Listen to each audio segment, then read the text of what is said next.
Si Sheila ba yun? Oo nga, no? Sheila, anong ibig sabihin nito? Kaya ba hindi mo sinasagot yung mga tawag ko? Di ba sinabi ko na sa'yo na ayoko na? Ba't ba ang kulit mo? Sino ba yung unggoy na yan, love? Tara na nga, wag mo nang pansinin. Akala ko ba mahal mo ako? Pero ba't pinagpalit mo ako sa lalaking yan? Huwag mo nang kulitin yung girlfriend ko kung ayaw mong sumabog yung uso mo. O ikaw, huwag kang makikialam dito ha. Aba, loko-loko to ah. Ano ba, George? Umalis ka na nga dito. Oo pre, umalis ka na lang dito kung ayaw mo ng gulo.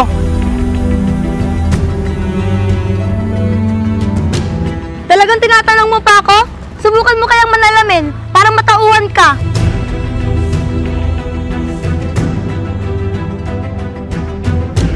Bakit? Anong nakakatawa? Ay nako, George. Nakakaawa ka? Tignan mo nga itsura mo. Bakit Sheila? Panlabas ng banaan nyo? Yung batayan ng pagmamahal mo sa akin? Bakit pre? Sa tingin mo magugustong ka ng shota ko? Ano pa nga ba? Sa tingin mo ipagmamalaki kita? Nahihiya nga ako kapag may nakakakita sa atin na kasama kita. Di ba sabi mo, iba na ako sa mga dati naging nobyo mo? Ay nako, George. Ang dali mo talaga utuin. At naniniwala ka talaga sa mga sinasabi ko noon. Pwede ba pre? Huwag ka nang umasa kay Sheila dahil inuuto ka lang niya. Pwede ba? Huwag ka nang sumabat sa usapan namin. Bakit pre? Totoo naman yung sinasabi niya sa'yo ah. Tignan mo nga yung itsura mo. Sa tingin mo may papatol sa'yo? Oo Sheila, naniniwala ako dahil ang alam ko, mahal mo ako. Anong mahal? Nakakasuka yung mga sinasabi mo?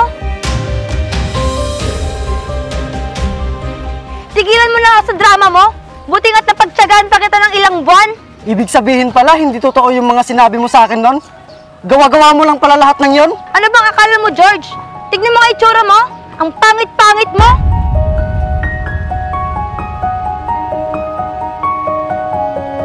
Tapos umaasa ka pa talaga na may magmamahal sa'yo? Sa itsura mong yan? Tara na nga love. Nauubos lang yung oras natin sa unggoy na yan. Tigilan mo na yung kahibangan mo. Nakakasira ka ng araw. Tara na nga, love. Di ba sabi mo kakain pa tayo sa labas? Sige love.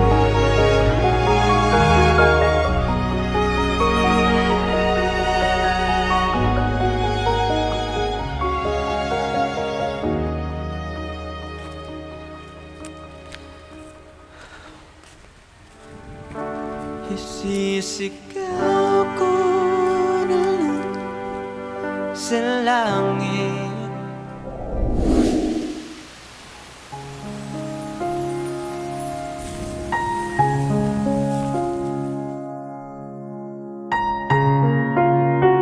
Ay nako, George. Alam ko na ikaw yan.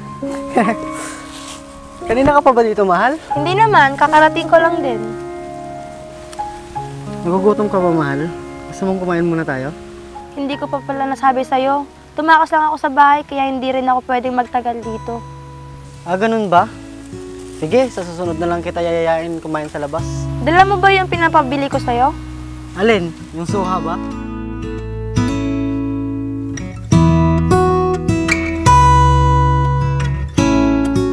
Ikaw naman, binibigyan ko lang kita, nakasimangot ka na agad. O ito, nahirapan pa akong hanapin yan sa mall.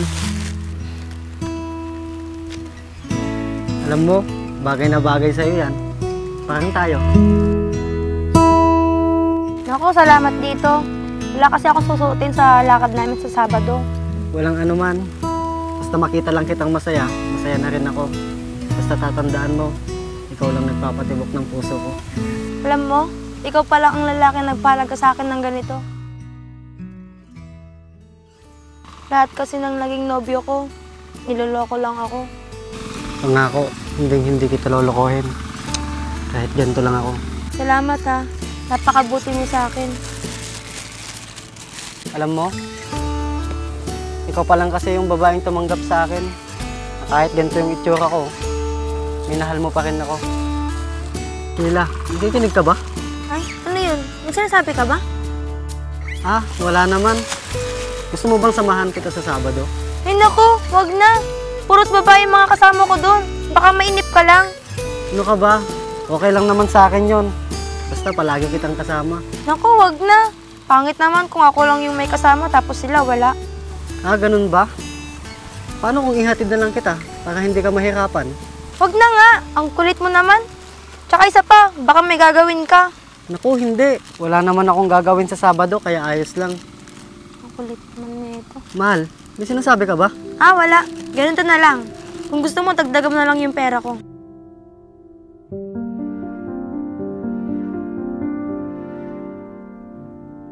₱500 lang kasi yung binigay sa akin ni nanay. Baka kulangin. Ah, ganun ba? Sige, may natitira pa naman akong 500 dito. Dagdag mo lang sa panggastos mo. Pero, kiss muna. Nako, maraming salamat talaga dito, George, ha. Kaya mahal na mahal kita. Ikaw naman, hindi ka na mabiro. Hayaan mo. Pag nakuha ko yung sahod ko, bibigyan ulit kita ng pera.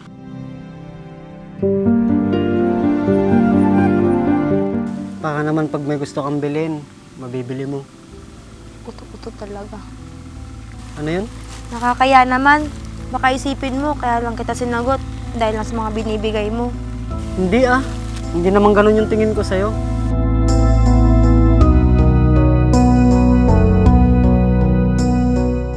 Alam ko naman na kaya mo ko sinagot.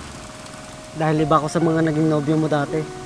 Oo naman, ibang-iba ka talaga sa mga naging nobyo ko dati. Kasi mabait ka. Tsaka, basta mabait ka.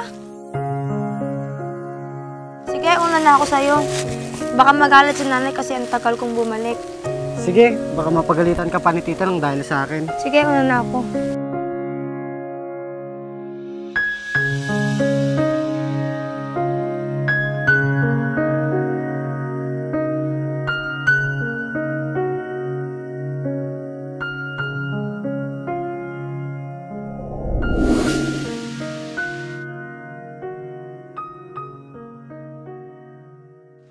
George! George! Mukhang hindi ata ako naririnig ng batang to ah. Hoy! Tay, Nananaginip ka yata ng gising ah. pasensya na tay. Hindi ko kasi kayo narinig eh. Si Sheila na naman ba ang iniisip mo anak? Kalimutan mo na siya.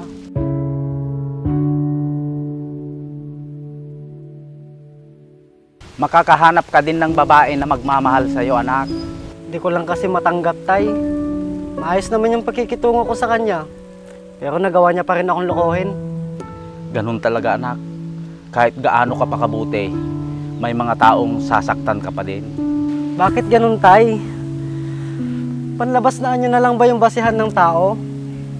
Hindi yung kabutihan ng puso? Anak, may mga tao talaga na uhusgan ka at titignan nila ang panlabas mong anyo. Hindi nila nakikita ang kabutihan ng puso.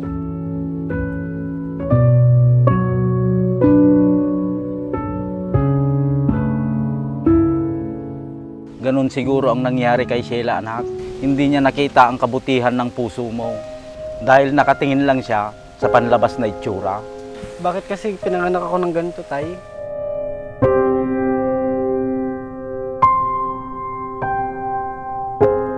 Alam mo tay, kung naging magandang lalaki lang siguro ako, hindi ako iiwan ni Sheila.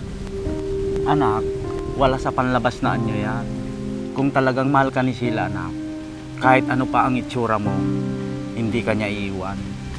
Siguro nga, tama kayo tay. Hayaan nyo, kakalimutan ko na siya.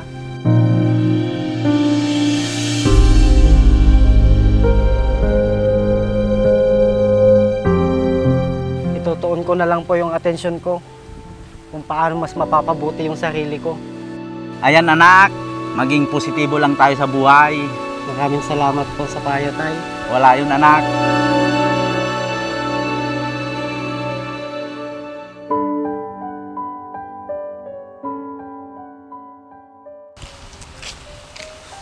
Uy, George! Kumusta? Uy, ikaw pala Sheila. Musta ka na? Ito, hindi mabuti. Oh, bakit? Anong nangyari? Wala naman. Oo nga pala, ang ganda ng asawa mo ah. Nakita ko sa Facebook mo. Oo, tsaka napakaswerte ko dun sa asawa ko dahil mabait siya. Buti ka pa, masaya na. Oh, bakit naman? Di ka ba masaya ngayon? Naku, naging impyerno nga ang buhay ko. Kung wala siguro kaming anak, baka matagal ko nang iniwan yun. Teka, sino ba yung tinutukoy mo? Si Raymart ba? Sino pa nga ba? Siya lang naman naging nobyo ko simula nung naghiwalay tayo. Ah, kayo pala yung nagkatuluyan. Dapat masaya ka ngayon. Masaya? Isaksakan ng tamad yun. Tsaka lasinggero pa.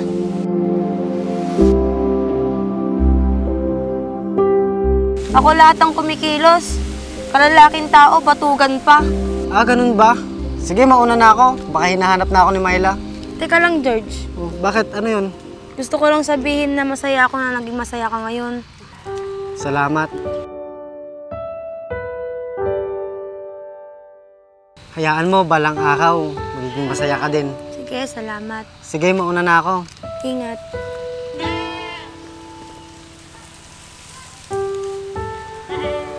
Hindi ko sana iniwan si George noon at pinagpalit sa iba. Hindi sana masaya na ako ngayon.